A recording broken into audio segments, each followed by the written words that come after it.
देख, hi guys, मैं हूं राहुल सर और आज आपको बताऊंगा रेलवे ग्रुप डी के बारे में। ठीक है, देखो रेलवे ग्रुप डी में सबसे अच्छी बात यह है कि वैकेंसी बहुत ज्यादा आती है और दूसरा तुमको बेनिफिट क्या होता है कि तुम 10th पास हो या तो आईटीआई हो, तो तुम दोनों तरीके से फॉर्म भर सकते हो। अगर तुम 10th पास हो तो भी फॉर्म भर पाओगे, अगर तुम्हारे पास आईटीआई है तो भी।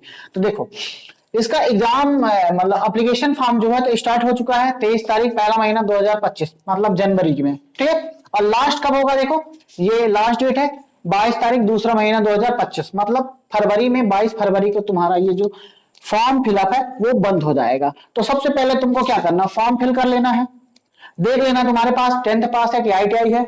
इन दोनों की डिग्री जरूर ध्यान रखना, इनके रोल नंबर तुम डाल देना उसमें, क्योंकि इन्हीं के बेसिस पे तुमको जॉब मिलेगी। लेकिन प्रेफरेंस तुमको किसको दिया जाएगा सबसे ज्यादा, आईटीआई वालों को, क्योंकि इनके पास टेक्निकल नॉलेज होता है। ठीक है, तो चलो देखते हैं इसमें सिलेबस क्या क्या रहेगा। फर्स्ट बात देखो, जनरल साइंस। जनरल साइंस का मतलब समझते हो, जो 10th तक साइंस है ना, और किसकी रहेगी, सीबीएसई की रहेगी, ना कि एमपी बोर्ड की।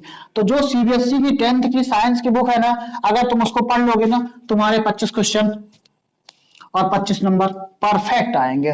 तुम्हें 11 12th की फिजिक्स केमिस्ट्री बायोलॉजी पढ़ने की जरूरत नहीं है, केवल किसकी पढ़नी है, 10th क्लास की। और 10th क्लास की अगर तुमने पढ़ लिया जनरल साइंस, मतलब तुम 25 नंबर पक्के। ये तुम्हारा स्कोरिंग सब्जेक्ट होगा, तुम ध्यान रखना, इससे क्वेश्चन बाहर एक भी नहीं जाएंगे। जो किताब में लिखा है सेम टू सेम वही क्वेश्चन आएंगे। ठीक है, तो साइंस से कितने क्वेश्चन आएंगे, 25 नंबर कितने रहेंगे, 25, मतलब तुमको 25 नंबर मिल गए।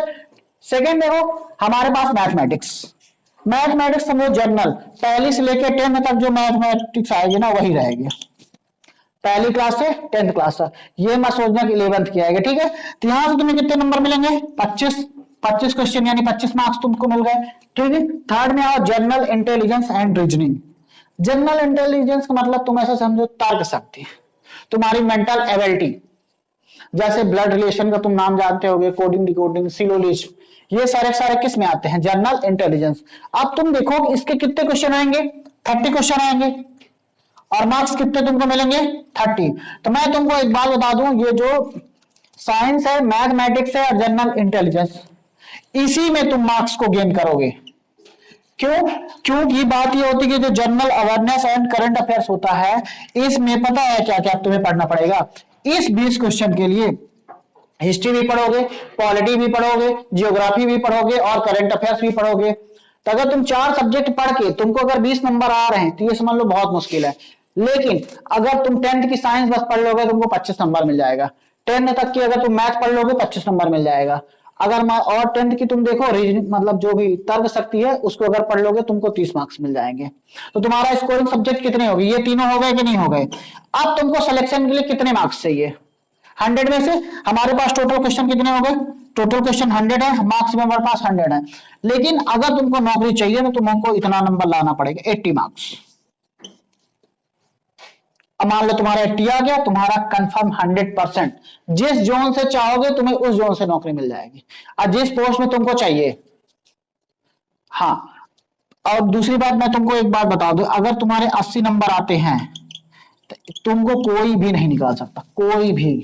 अब मान लो तुम 80 से कम ला रहे हो, मान लो 75, तो डाउट रहेगा कि होगा कि नहीं होगा। लेकिन अगर तुम्हारे 80 मार्क्स है 100%, मैं कहता हूं तुम्हारा सिलेक्शन इस बार हो जाएगा, कोई नहीं रोक पाएगा।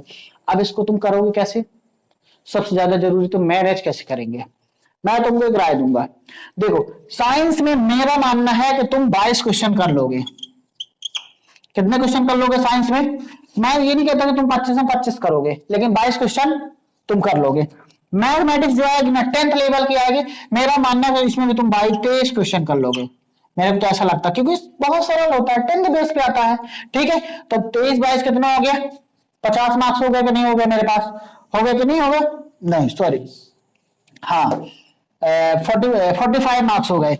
अब तुम देखो ये जो हमारा है रीजनिंग है, रीजनिंग में 30 में से तुम 28 नंबर पा जाओगे। एक दो क्वेश्चन नहीं कहते कि आगे पीछे हो सकता है, नो प्रॉब्लम। अब देखो टोटल कितने हो गए तुम्हारे पास, 8 3 11, 11 2 13 हो गया, 13 हो गया कि नहीं, 2 4 6 6 1 7, 73 नंबर तुम यहां से पा गए, पा गए कि नहीं पा गए। अब तुमको मेहनत कितने नंबर के लिए, 7 नंबर के लिए करना है। तो क्या तुम इतना करंट अफेयर्स पढ़ोगे तो क्या तुमको 7 नंबर नहीं मिल जाएंगे, अगर इतने मिल गए तो हमको 80 मार्क्स में हमारा सिलेक्शन हो जाएगा।